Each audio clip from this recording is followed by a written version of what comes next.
Quando convidado a fazer a palestra pela Mulher de Dois Corações, ela me pediu uma reflexão em torno da reforma íntima, algo que pudesse falar desses propósitos de início de ano. Eu não vou falar da reforma íntima em si, mas eu vou falar de um tema específico da reforma íntima, que sem ele, necessariamente, todo o resto costuma ruir, costuma ir abaixo. Nós pegamos a vida desses primeiros cristãos, porque existe neles algo que vem se perdendo ao longo desses 2000 anos. Existe algo que aqueles que acompanharam Jesus na primeira hora, até os 500 da Galileia, esses primeiros discípulos de Jesus, eles tinham algo que é ainda um sonho para nós. A presença de Jesus, o contato direto com o Mestre, inspirou a eles condições que a nós ainda parecem tão distantes. Por isso a gente trouxe para a noite de hoje Humberto de Campos, conhecido também como Irmão X, na obra Boa Nova. A lição é intitulada Joana de Cusa. Então é fácil de encontrar, procurem lá. A história lá está inteira, aqui vai estar segundo o sabor das minhas emoções, do meu entendimento. Tá? Eu aconselho a vocês. Alguém não conhece esse livro? Eu indico, vale a pena. Humberto de Campos é o repórter do além, e ele tem a tarefa, necessariamente, de mostrar Jesus em outros diálogos, em outros momentos que não no Novo Testamento. Então, apresenta Jesus de uma outra forma ainda para a gente. Um Jesus ainda mais doce, um Jesus ainda mais amigo, um Jesus próximo. Essa proximidade aqui de pai e filho. É interessante. Traz Jesus desmistificado dessa condição de ser divino, mas ainda ficou mais divino. Quanto mais humano, quanto mais próximo, ainda mais divino ele se torna. E a história de hoje é um diálogo entre Joana de Cusa, das poucas mulheres que tinham autorização para seguir Jesus de perto, e Jesus. Era uma noite. E ela se aproxima de Jesus para falar dos dissabores, das desventuras, das infelicidades em família. Especificamente sobre o marido. Coisa não muito difícil das mulheres fazerem. Foi reclamar do marido com Jesus. Quem tem marido sabe do que ela está falando. Eu não tenho marido, graças a Deus. O que acontece? Ela narra para Jesus que, ao conhecer o Evangelho, ao conhecer a Boa Nova, ela começa a se transformar. Aquilo começa a criar dentro dela uma nova perspectiva de vida. Ela já não conseguia mais agir no mundo como as outras pessoas. Tudo parecia para ela numa dimensão nova. Cores novas, cheiros novos, emoções novas. E ela queria transmitir isso ao companheiro. E aí vem o problema. Por quê? Ele era intendente de Herodes Antipas, um dos 4 tetrarcas da Galileia. Ele era um governador.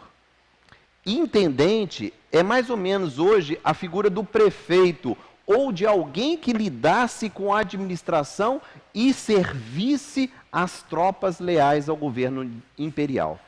Então ele tinha que abastecer o Império Romano, o exército daquela região.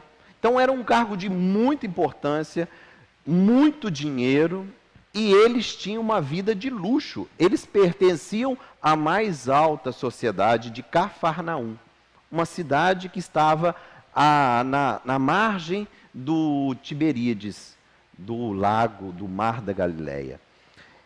Ela começa a falar: Senhor, existe uma incompatibilidade entre o que eu estou aprendendo e ele que não quer me ouvir. Não sei se vocês já passaram isso em casa.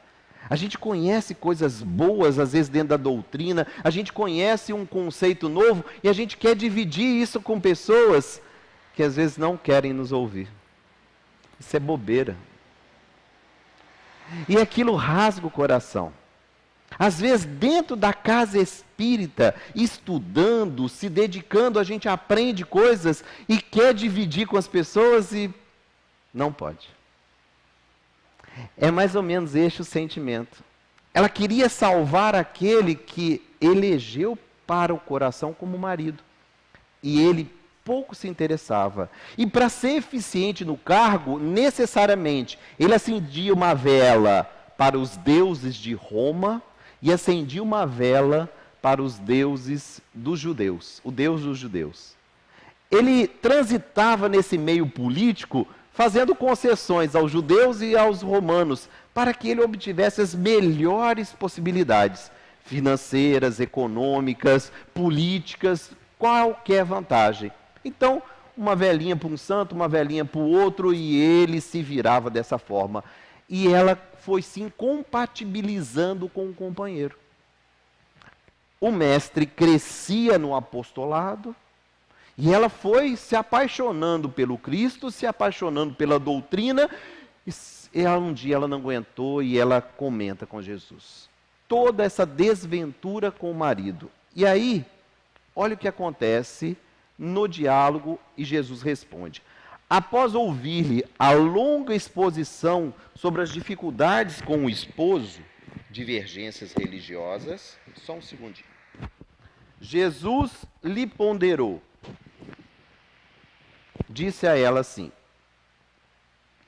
Joana, só há um Deus e é o nosso Pai. E só existe uma fé para as nossas relações com o seu amor. Eu achei o primeiro recado de Jesus para todos nós. Porque nós convivemos em casa com aqueles que não são espíritas. Nós convivemos com aqueles que são intolerantes ao espiritismo. E é interessante, porque, na verdade, todos nós adoramos o mesmo Deus. Só existe um Deus. E só existe uma fé.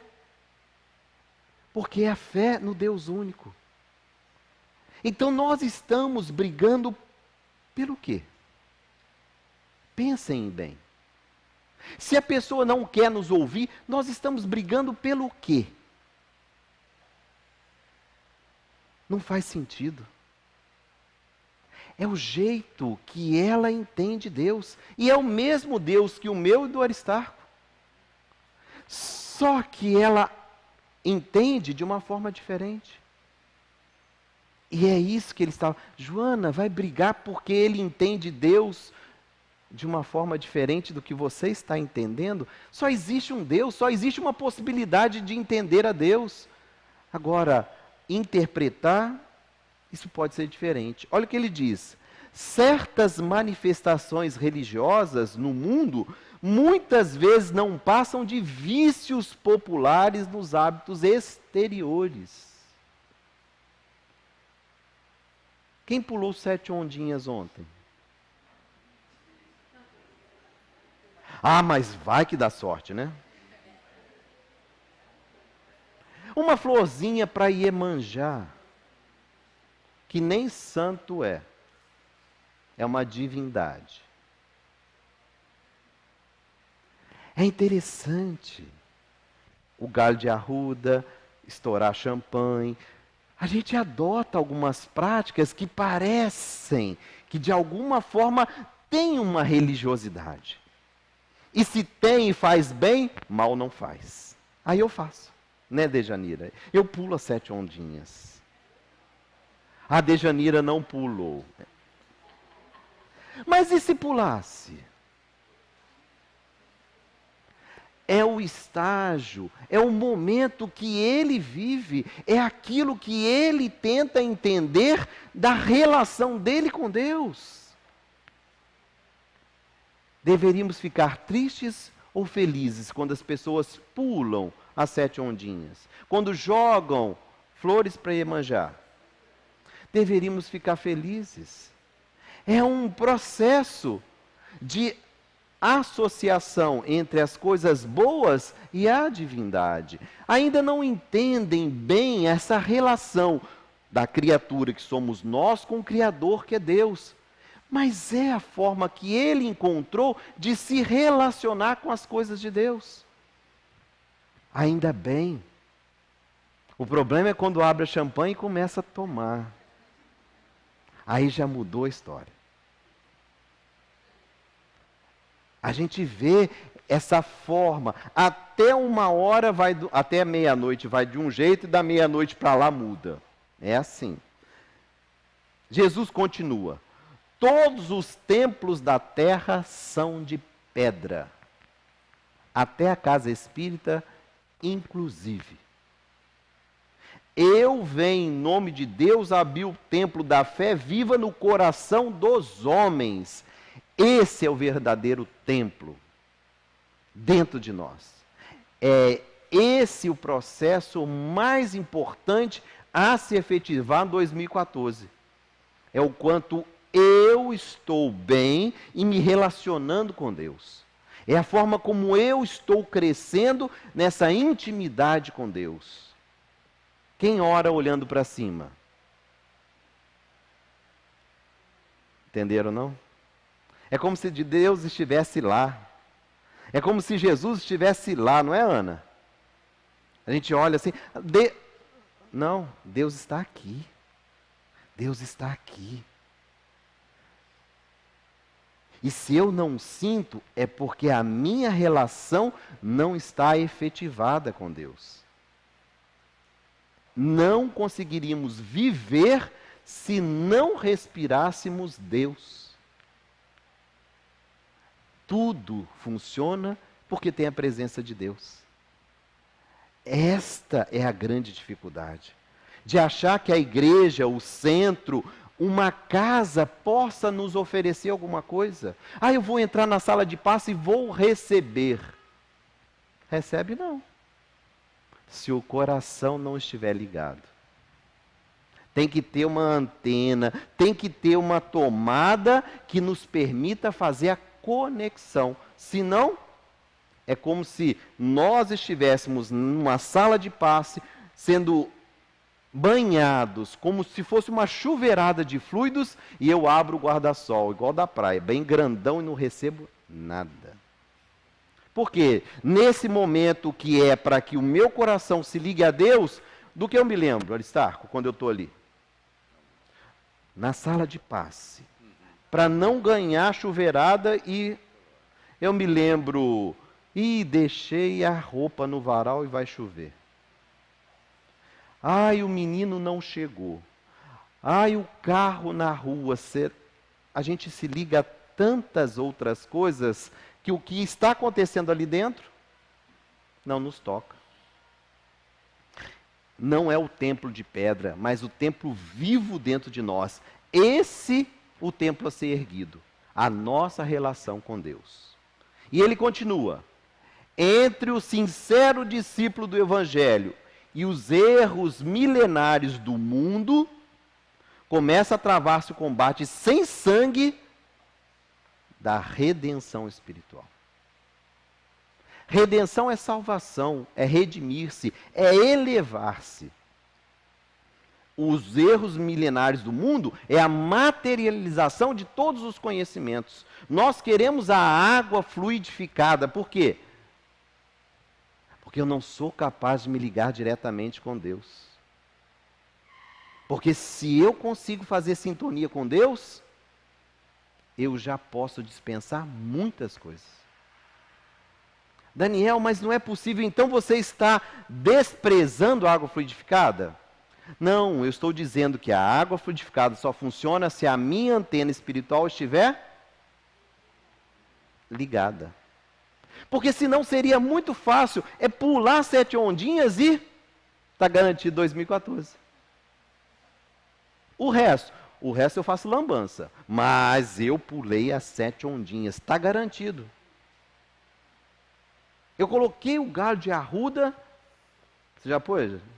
Eu já também. A gente põe, gente, para ver se dá certo. Jogaram na Mega Sena?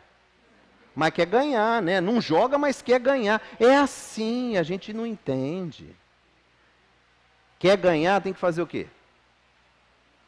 Tem que jogar. Quer entrar em relação com Deus, tem que se sintonizar, não tem jeito. Nós temos que fazer a nossa parte. E a nossa parte não é só como se fosse um interruptor na parede. Eu liguei e não preciso fazer mais nada. É isso que ele chama de erros milenários do mundo.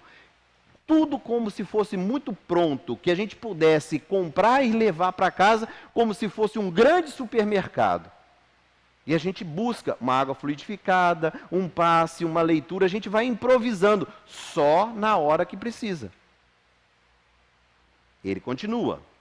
Olha só, eu marquei ali, vê se dá para sentir a diferença. Entre o sincero discípulo do Evangelho e os erros milenários do mundo, começa o combate. Nós temos que vencer o que o mundo tem nos anunciado como verdade. E a grande dificuldade que nós temos é de nos libertarmos das condições materialistas que as igrejas, que as religiões ainda colocam para nós. Tudo muito material. Tira a parte material que sobra. Aí as pessoas não querem. Ficar com o evangelho sem ir na missa, as pessoas não aceitam. O que é mais importante, o evangelho ou a missa? Tem gente que tem dúvida. É interessante. O que é mais importante?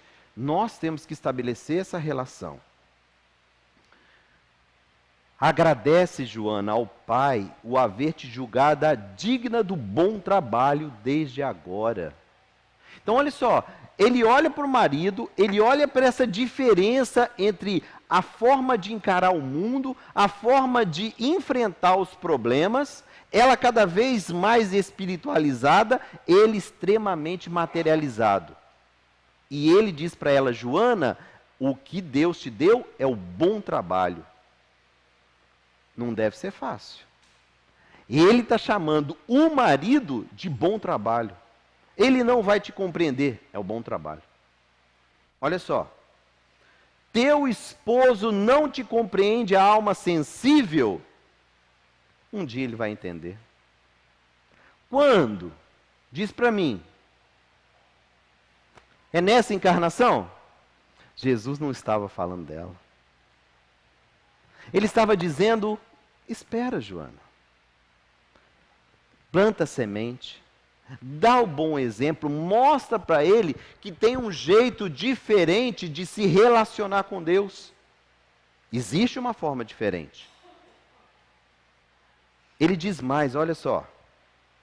É leviano, irresponsável, indiferente para os assuntos da religião? Ama-o mesmo assim? Mas nós vamos dizer, mas é difícil. É porque Deus nos julgou dignos do bom trabalho. Ainda diz mais, não te acharias ligada a Ele se não houvesse para isso razão justa. E aí vem uma reflexão, por que eu estou com essa pessoa do meu lado? Filho, marido, esposa, irmão, pais. Por quê? O que houve para que, numa opção de 7 bilhões de pessoas, eu tenha nascido naquele lar?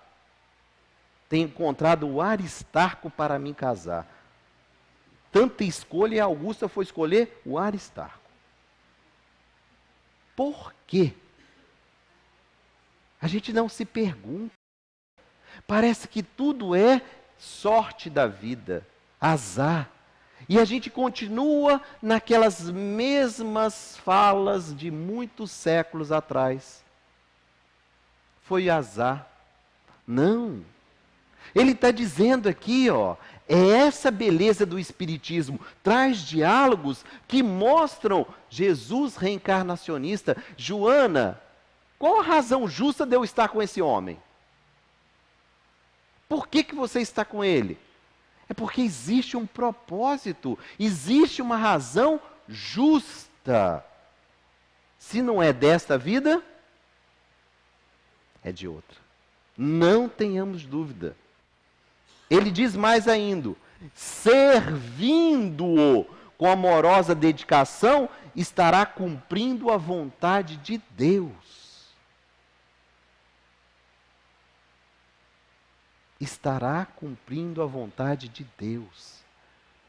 Os dias de hoje quase que nos impõem uma felicidade aqui e agora. E aquele que não é feliz é atormentado pela aparente felicidade dos outros. Por que aparente, Daniel? Porque às vezes ele tem um carro bonito e fala que é feliz. Ele tem a casa nova e fala que é feliz. Fala só materialmente dizendo. Porque quem de nós pode ser completamente feliz nesse mundo? Só de forma egoísta, pensando na minha felicidade. Na felicidade dos meus filhos. Assim é possível ser feliz. Porque quando a gente olha para trás e começa a perceber que tem muita gente sofrendo, como ser feliz? Ah, dá para ser feliz? Dá, mas a felicidade tem que ser em fazer outros felizes.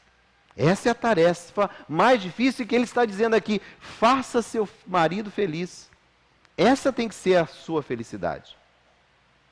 Daniel, mas é muito difícil se doar uma vida inteira. E por isso que há a separação. Por isso que há a possibilidade do rompimento. Por quê? Muitas vezes nós falhamos. Existe a possibilidade, sim, de não aguentarmos. É uma tarefa da qual eu ainda não estou preparado. Mas tem consequências? Tem. E o Espiritismo não pode passar a mão na cabeça dizendo: não se preocupe, não vai ter problema nenhum. Vai sim. Tem volta. Ai, Daniel, com ele? Não, pode ser com outra, parecida com ele. Porque de 7 bilhões tem muitos parecidos. E não precisa ser, às vezes, com o mesmo. O importante é o tema da provação. Se eu tenho um tema, esse tema vai se repetir até o momento que eu o supere. Superando o tema, passa para outro. Ele continua, olha só.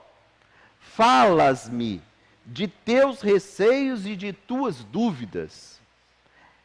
Ela tinha medo de que ele proibisse Joana de ter com Jesus. Vai chegar um momento, Senhor, que ele não vai me permitir estar com o Senhor. E ela queria algo assim: abandona ele e vem comigo. Não seria uma tentação para ela? Se Jesus fizesse assim, ela punha a mão e saia correndo. Porque com um marido desse dentro de casa, deves pelo Evangelho amá-lo ainda mais. Os sãos não precisam de médico. Se eu fugir dos problemas, eu me torno problema. O espírita sabe disso. Ou eu enfrento o problema, ou eu me torno o problema. Às vezes a minha alegria é a tristeza dos outros. Quantas vezes nós temos em casa alcoólatras, drogados, viciados, e a alegria deles é o tormento de todos nós. A preocupação é. Mas se eu não auxiliá-lo, para onde ele vai? Imagina, um filho com dificuldades na área dos vícios. Se você o abandonar, para onde ele vai? Fala. Para debaixo da ponte. Ele vai cair num gueto e não se levanta mais. Já encontrei engenheiros como mendigo. Perderam tudo. E esse especificamente ficou 2 anos preso, porque roubou para beber.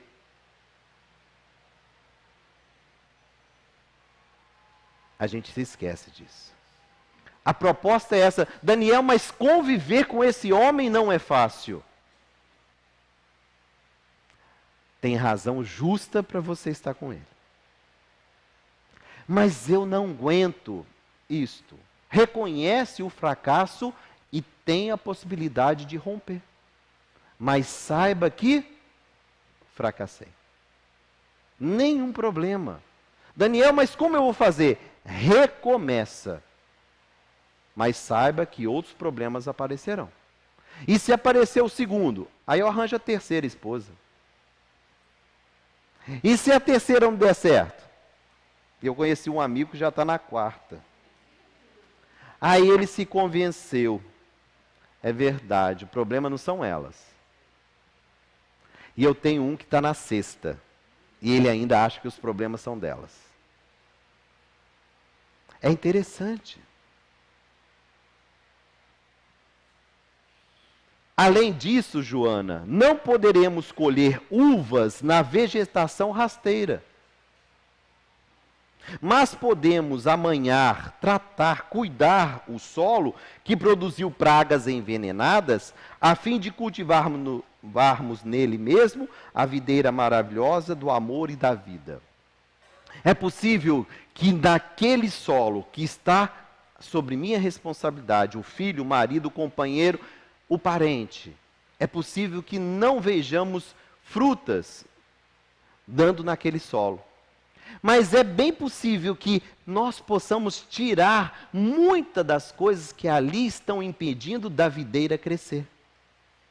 A pedra, a erva daninha, vai lá e arranca. Daniel, mas como se faz isso? É no trato diário, incessante, persistente.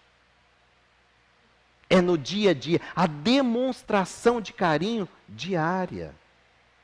Ele errou, perdoa. E aí, de tanto ver o exemplo, aquilo fica semeado. Eu conheço o perdão. Eu nunca perdoei, mas eu conheço. Porque a minha mãe me perdoou muitas vezes. A minha esposa me amou muitas vezes. Então, nós podemos ensinar. Nós podemos deixar ali a boa semente, que é o mais importante. Não está pronto para germinar agora, mas necessariamente na próxima estação é possível que ali frutifique. Eu deixei em verde, olha o que ele marca aí, olha. Mas podemos amanhã tratar, cuidar o solo que produziu pragas. Se hoje não é possível florir, frutificar, é possível que a gente trate aquela terra que não é capaz de produzir. O problema é que às vezes nós queremos que aquele coração frutifique como se fosse algo que pudesse produzir grandes colheitas. Não. Às vezes não está pronto e não adianta tentar plantar boa semente, porque ele não produzirá. Daniel, então o que eu faço? Eu não falo de Jesus? Não. Eu não falo de espiritismo? Não. Por quê? Porque não está pronto para ouvir. Daniel, mas o que eu vou fazer? Ama. Perdoa. Serve. É isso que ele estava falando com Joana. Mas, Senhor, eu não vou falar para ele a parábola do teu evangelho. Não, Joana, ele não vai entender e vai achar que é bobeira. Já tentaram? Ai, que palhaçada. Rindo, né, Sônia? Falam na cara da gente, que palhaçada. E nós insistimos. Quem se torna o chato? Nós. Porque nós queremos que eles ouçam, que gostem e que multipliquem aquilo que nós ainda não conseguimos fazer, que é vivenciar a parábola. É interessante. Essa é uma proposta para Joana. Ela estava apaixonada pelo Evangelho. Vai lá e não fala nada do Evangelho. Mas, Senhor, quer ver? Olha. O diálogo continua. Joana, quem sentirá mais dificuldade em estender as mãos fraternas? Será o que atingiu as margens seguras do conhecimento com o Pai? Ou aquele que ainda se debate entre as ondas da ignorância? Ou da desolação, do abandono, da inconstância, da indolência, da preguiça espiritual? Quem vai ter mais dificuldade? É Joana ou o marido? Joana, é ele. Você já entendeu o Evangelho? É você que tem que estender a mão. Mas ele não quer, Senhor. Espera. Um dia, 2 dias, 10 dias, uma vida.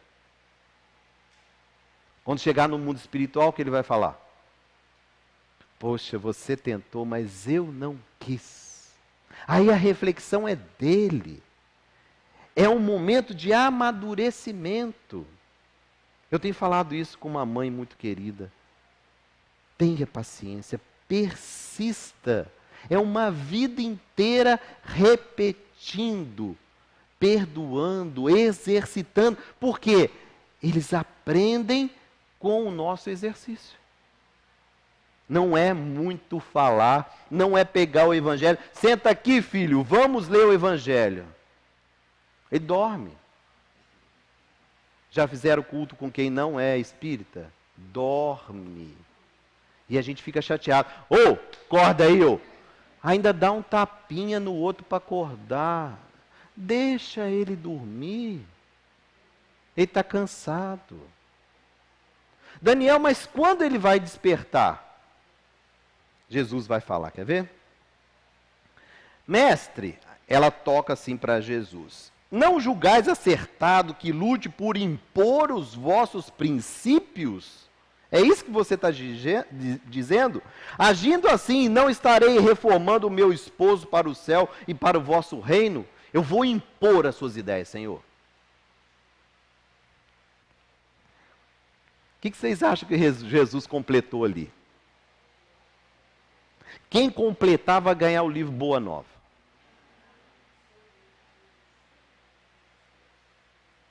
Quantas imposições da ideia, Joana? Ninguém se arrisca? Pode arriscar. Não chegou o momento dele. Vamos ver. Por que motivos Deus não impõe sua verdade ou amor aos tiranos da terra? É interessante. Tanto bandido aí, por que Jesus não vem e os convence? Mas nós queremos que o filho ouça a gente. Que o marido faça o culto com a gente. E ele faz de cara amarrado. Igual criança, porque eu obrigo a participar do culto do evangelho lá. E o filho? O filho é obrigação, tem que ir. Obriga mesmo, nem que ele durma, obriga. Se dormir, acorda ele, filho, pode acordar aí, porque aí é tarefa de pai e mãe. Até quando? Até os 18 anos, depois libera. Nós estamos numa empreitada que não atrai para Jesus, pelo contrário, afasta. Quando batem na tua casa domingo de manhã, 7 horas, para falar de Jesus, te atrai ou te afasta? Afasta. Porque eu estou cansado e tenho que ficar ouvindo uma coisa que nem sei se ele sabe o que está falando. E às vezes não fala de Jesus, fala do Velho Testamento. E eu pergunto, aonde está Jesus aí? Eu sou chato. Porque fala do Velho Testamento, eu sou cristão, eu quero ouvir o Novo Testamento. Fala alguma coisa do Novo Testamento para mim. Aí não preparou, não sabe, porque não decorou. Olha, gente. Mas é a fé deles. Ainda bem que estão indo 7 horas da manhã batendo na casa de qualquer um. Porque se não estivesse ali, estariam onde? Chegando em casa bêbado. É melhor batendo na casa dos outros. E você atende? Às vezes eu olho na greta e não atendo. Porque eu não sou obrigado a ouvir aquilo que eu não quero. E assim deveria ser também de nós para com aqueles que vivem dentro dos nossos lares. Olha só. Por que não fulmina, não extermina com um raio o conquistador desalmado que espalha a miséria e a destruição com as forças sinistras da guerra? Por que, Joana? Porque Deus não... Eu falo sempre a mesma coisa. Por que não dá um ataque cardíaco nesses ditadores aí, nesses políticos? Era só dar um ataque cardíaco. Vocês nunca pensaram nisso, não? Ele está roubando, tum, dá um ataque cardíaco. Será que Deus poderia fazer isso? Geraldo, você acha que Deus poderia dar um ataque cardíaco num? Poderia, mas vive 110 anos na política roubando. Como pode? Aí o pessoal assim, Deus esqueceu. Será? Ou nós que merecemos?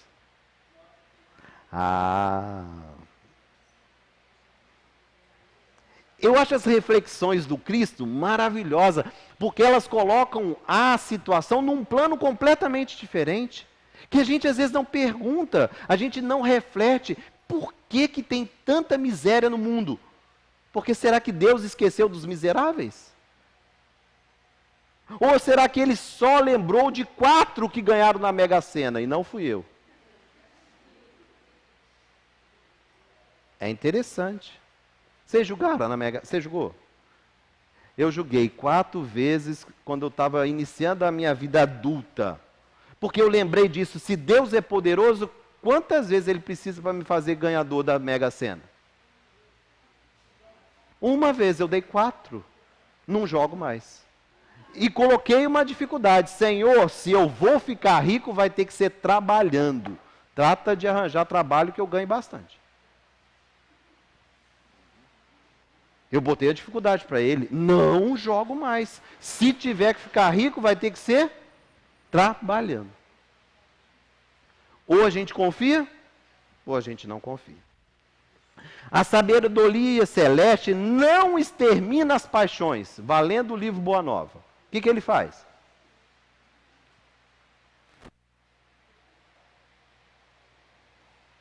Vai, meu irmão, fala, arrisca. É você mesmo. Não? Ele transforma. Não extermina de jeito nenhum. Ele transforma. E a transformação é radical? Às vezes é, mas é lenta. Às vezes ela fica incubando muito tempo. Porque tem várias formas de Deus promover a transformação dos seus filhos. Aquele que semeou o mundo de cadáveres desperta às vezes para Deus apenas com uma lágrima. É a dor, não são várias dores, é uma dor precisa, pontual. Aquilo muda a vida da pessoa. E eu estou vivendo isso na minha família. Eu nunca vi uma transformação tão grande a partir de uma dor. É algo semelhante a uma transformação paulina. Eu nunca tinha presenciado. Nunca. Eu falo para vocês de coração, eu nunca vivenciei uma transformação tão grande de uma pessoa na minha vida. Eu achei que isso era coisa de livro. E eu estou presenciando na minha família, do meu lado, uma coisa maravilhosa. mas não acredita em Deus. Como transformou? Vocês imaginem então. Estava indo para um lado, encontrou outro, mas ainda não acredita em Deus. Mas ouve. Agora está disposto a ouvir. Senta, ouve, lê, se precisar ler. É interessante. O pai não impõe reforma aos seus filhos. Valendo a boa nova. Fala. Exemplifica, fala. Ele falou primeiro. Eu dou para os dois. Esclarece. Quando? Na hora própria. Não precisa ficar gastando o evangelho, lendo. Não. Esteja perto. Quando precisar, fala. Quando tiver a dúvida, responde. Quando tiver o interesse, aí sim procura. Porque muitas vezes nós queremos levar a salvação e ele não quer ser salvo. A gente leva a cruz e ele faz o nome do Pai. Tira a cruz daqui. Não está pronto, não quer, não tem interesse. Ah, mas ele tem dúvidas. Que se esclareça pela vontade própria. É a nossa curiosidade que faz com que a gente vá à frente e procure respostas. Quando está doente, o que essas pessoas fazem? Vai no médico, né? Ah, e quando está com dúvida no espírito? Não fica esperando aparecer a resposta. Não entendi. É porque o espiritual dá para adiar. Agora, o câncer tem que operar, né? Aí eu vou no médico. Chega uma hora que a operação se torna necessária. Por quê? Porque ele não consegue viver mais com a dúvida. E é esse o momento que nós devemos estar próximos. A gente costuma falar isso com as mães. Tenho trabalhado com mães há muitos anos e o exemplo que elas nos dão é esse. Esteja sempre próximo. Porque quando o filho faz assim, me ajuda, está ali prontinha. É só levantar a mão. E tem um exemplo maravilhoso da nossa querida Matilde, no livro Libertação. Conhecem? Ah, quem não conhece tem que ler, gente. Da obra, da sequência de André Luiz. Ela ficou 350 anos esperando que ele desse uma oportunidade de se aproximar. Uma mãe esperou 350 anos para que o filho, que era um dos mandatários das trevas, abrisse espaço para que ela se aproximasse. E quando ele abriu, o que ela fez? Ela abraçou. Ô filhinho, eu estou aqui.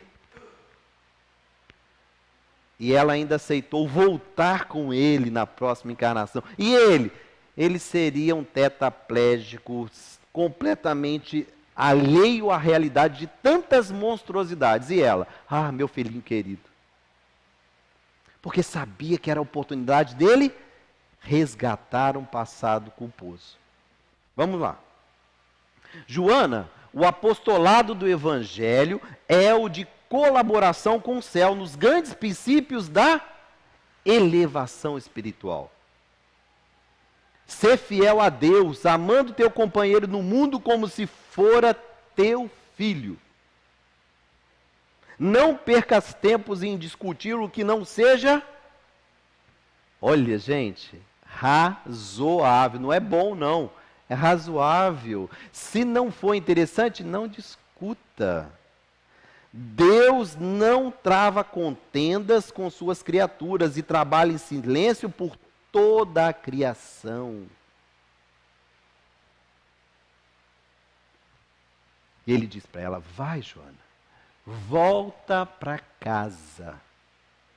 Ela achou que ela ia dispensá-lo do marido e ele dá essa lição e fala, volta para casa porque lá está o teu bom trabalho. Não é do meu lado não, Joana. Eu imagino a cara dela de decepção. E ainda diz mais duas frases: esforça-te também no silêncio. E quando convocado ao esclarecimento, fala o verbo doce ou enérgico da salvação, segundo as circunstâncias. Ninguém está obrigado a falar, mas se pergunta, eu falo. Fala o quê? O que tem que falar.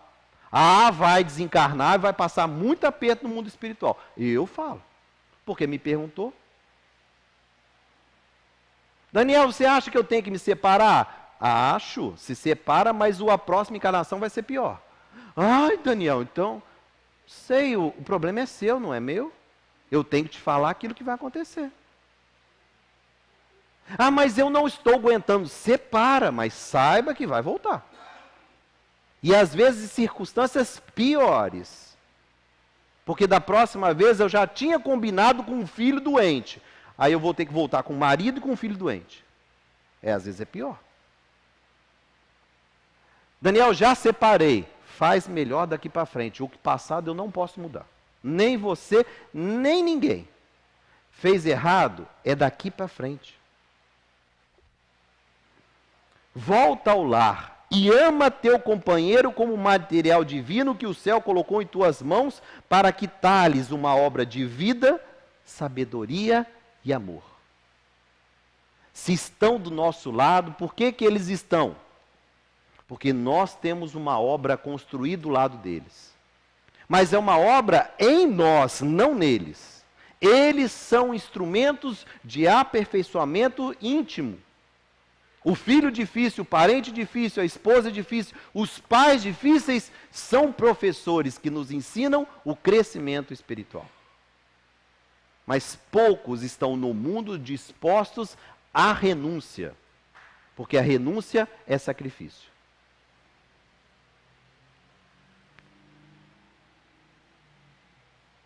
E ele termina: vai, filha, sê fiel. Esse é o ponto-chave da questão. Ser fiel a Deus, ser fiel aos princípios que estamos esposando. Se somos espíritas, temos que ver como espíritas. Nós não podemos pular 7 ondinhas, julgar a flor para Iemanjá e achar que nós estamos vivendo corretamente. Nós temos que ser fiéis à doutrina que estamos esposando. Acreditar na reencarnação, acreditar na vida espiritual, acreditar na realidade do Espírito, nas provas e expiações. É necessário que nós vivenciamos essa fé que o Cristo nos está legando, que nos legou, que deixou aqui como bênção, como tesouro maior. Joana volta para casa. Era uma casa rica, era uma vivenda gigantesca, marido muito rico. Mas os anos passaram. Vieram as doenças, as dificuldades, e ele, numa emboscada política, perdeu tudo. E doente, muito doente, veio falecer. Joana não conseguiu reter a fortuna. E num momento de grande dificuldade para sustentar o filho, que o fruto desse casamento alegou, ela teve que trabalhar como empregada na casa de antigas amigas da alta sociedade. Talhada pelo Evangelho, ela conseguiu superar as dificuldades, porque estava pronta para as renúncias que a vida cobrou desse casal. Ele se preparou para viver o luxo, para viver o poder, para viver a possibilidade segura de uma vida material confortável. Quando vieram os insucessos, o coração não estava preparado para enfrentar as dificuldades, mas ela envergou, mas não quebrou. Porque o Evangelho foi sempre o esteio que conduziu a sua vida. Ofereceram a ela a prostituição, ofereceram a ela trabalhos indignos de toda a sorte. E ela, fiel ao Evangelho, continuou perseverante. Não se curvou à vontade do mundo. E assim, ela continuou a servir o Cristo, só que de uma forma diferente agora, numa posição de humilde, de doméstica. Continuou a frequentar as reuniões dos cristãos e foi num desses momentos ímpares de estar com aqueles que divulgavam a doutrina do Cristo que ela foi presa, porque frequentava um culto do Evangelho, frequentava uma reunião de estudo do Evangelho. Foi levada nas galeras a Roma e de Roma seguiu direta para o circo romano. Seria executada como traidora do Império Romano. E é interessante que, levada à arena,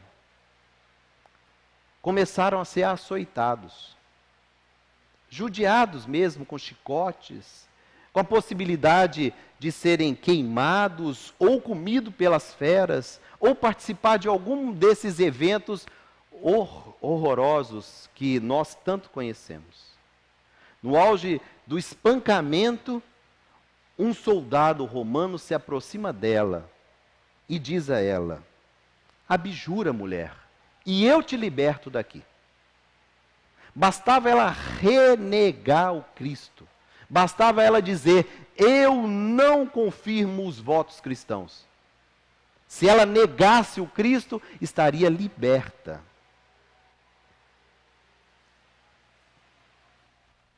E ela não o fez. Se manteve fiel ao Cristo, porque ela começou a lembrar de toda uma vida e de como o Cristo foi tão importante nos momentos mais difíceis. Em todos os momentos onde a dor estava presente, ela sentia o Cristo a consolá-la. Parece que é isso que hoje nós nos vemos tão distantes deles. As dores aparecem, mas nós não temos a lição cravada dentro de nós. Se nós tivéssemos essas lições cravadas em nossos corações, o Cristo nos aliviaria.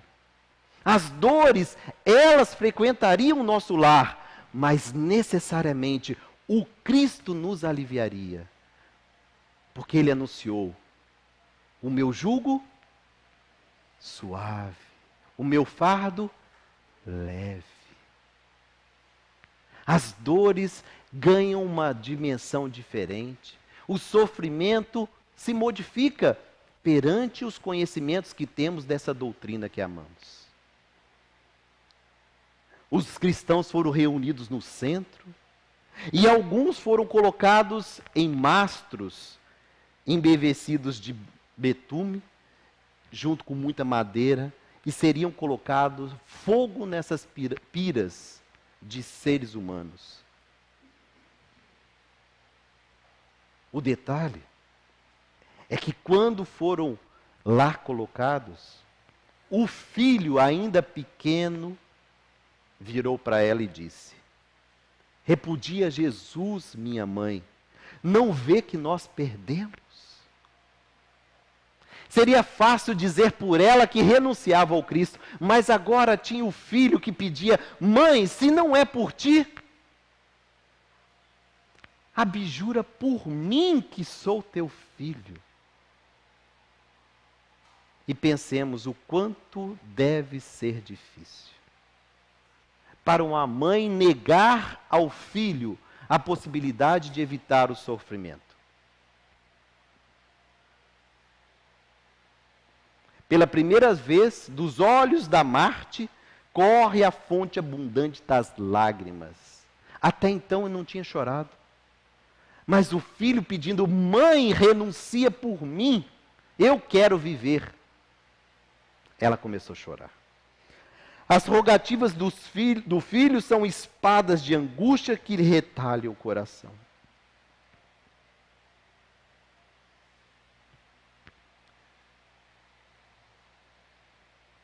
Se não foi suficiente, coloquei mais 4 fotos. Imagina se fosse o teu filho pedindo: mãe, abre mão para mim. O que nós diríamos? Era só negar o Cristo. Era só abjurar. E aí vem toda a emoção do que eu estou abrindo mão. Do que nós nos libertaremos. Nós abriremos mão do sofrimento aqui e agora e optaremos pelo sofrimento às vezes maior do lado de fora. Quantas vezes nós pedimos para que os nossos filhos tenham saúde? E eu já vi mães pedindo para que os filhos estivessem entrevados em cama, porque eram malfeitores confessos. Tem uma história do Chico que narra exatamente isso. A mãe pedia para que o filho voltasse a andar, e de tanto orar e pedir ao Chico, os benfeitores concederam, e ele se transformou no traficante do bairro. E ela o que fez? Voltou a orar, pedindo para que ele voltasse para a cadeira de roda. É interessante. Nós não temos dimensão daquilo que é importante espiritualmente dizendo. Às vezes olhamos de forma momentânea para o sofrimento e achamos que aquele sofrimento é o fim de tudo. E muitas das vezes é apenas o começo de uma nova vida. Joana ouve aqueles gritos recordando a existência inteira. O lar risonho e festivo, os desgostos domésticos, as emoções maternais, o fracasso do esposo, a sua morte, a viuvez, as necessidades mais duras. Em seguida, ante os apelos desesperados do filhinho, recordou que Maria também fora mãe, e vendo o seu Jesus crucificado no madeiro da infâmia, soubera conformar-se com os desígnios divinos. Aí ela começou a associar o que ela aprendeu com o que ela viu. Falou assim, Maria tinha muito mais razão para sofrer. E ela soube se resignar. Então é minha vez. Se Deus me colocou aqui com o meu filho, é porque é hora de dar testemunho da fé que eu tenho.